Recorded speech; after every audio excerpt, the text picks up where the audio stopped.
महत्त्वाची breaking news अशी की रत्नागिरी जिल्ह्यातील खेड तालुक्यातनं एक अत्यंत दुर्दैवी घटना समोर आली आहे। खेड शहर आणि भोसते गावाच्या दरम्यान असलेल्या जगबुडी नदीच्या डोहात आंघोळीसाठी गेलेल्या 4 जणांपैकी तिघांचा बुडून मृत्यू झालाय।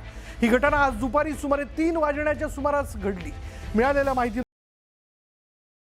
आंघोळीसाठी होते, मात्र पाण्याच्या खोलीचा अंदाज न आल्यानं ते बुडू लागले। या तिघांचा दुर्दैवी माहिती मिळतात असून परिसरात हळहळ व्यक्त केली जाते। आप्तस्वकीयांचा आक्रोश पाहून उपस्थितांचे डोळे पाणी। दरम्यान खेड पोलीस तात्काळ दाखल झाले असून पुढील तपास सुरू आहे। दुर्दैवी घटनेत संपूर्ण खेड तालुक्यावर शोककळा पसरली आहे। अधिक माहिती आपण जाणून घेणार आहोत। नेमकी घटना कशी घडली? तेथील काही लोक आहेत ते त्या ठिकाणी जगबुडी नदीच्या जो डोहा आहे त्या ठिकाणी आंघोळीला म्हणून त्या ठिकाणी गेले होते। एकूण 14 जण होते, त्यातील 2 जण आधी बुडाले आणि त्यांना वाचवण्यासाठी एकाने प्रयत्न केला, तो देखील पाण्यात बुडाला। या चौघांपैकी फक्त जो एक आहे तोच व्यक्ती वाचलाय आणि तिघांचा त्या ठिकाणी दुर्दैवी मृत्यू झालेला आहे।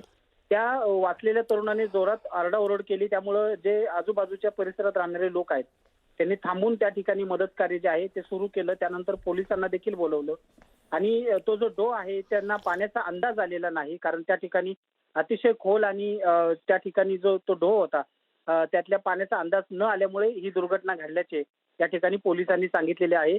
त्यांचे नातेवाईक त्या ठिकाणी गोळा झाले, आजूबाजूचे परिसरातील लोक देखील त्या ठिकाणी आता झालेले आहेत आणि त्या मृतदेहांना आता रुग्णवाहिकेद्वारे शवविच्छेदनासाठी कळंबणी उपजिल्हा रुग्णालयात पाठवण्यात येत आहे। मात्र या घटनेमुळे प्रशासनाने कोणत्याही ठिकाणी नदीचा अंदाज ज्या ठिकाणी पाण्याचा अंदाज नाही अशा ठिकाणी आंघोळीला जाऊ नये असं देखील आव्हान। बरोबर आहे, पण मुळातच पाण्याशी खेळ नको असं देखील काय म्हणलं जातं ज्येष्ठांकडनं, पण पाण्याचा अंदाज आला नाही आणि त्यात दुर्दैवाने या तरुणांचा मृत्यू झालाय।